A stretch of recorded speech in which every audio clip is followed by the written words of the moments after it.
আসসালামু আলাইকুম। এই যে মুরব্বি কাকা, বয়স হচ্ছে ৮০ থেকে ৭০।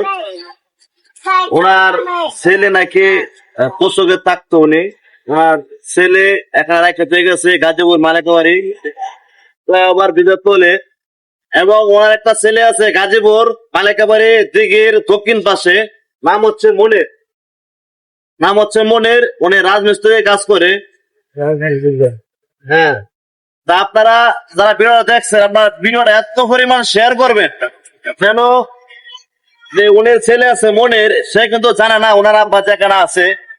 আপনারা ভিডিওটা এত পরিমাণ শেয়ার করবেন যেন ওনার ছেলে গাজীপুর মালিকাবাড়ি আছেন, উনিকে দেখে যেন তার বাবাকে যেন শনাক্ত করতে পারে, এখানে উদ্ধার করে নিতে পারে। ঠিকানা হচ্ছে গাজীপুর মালিকাবাড়ি ফ্লাইওভার ব্রিজের তলে উনি কিন্তু আছেন। সবাই ভালো থাকবেন।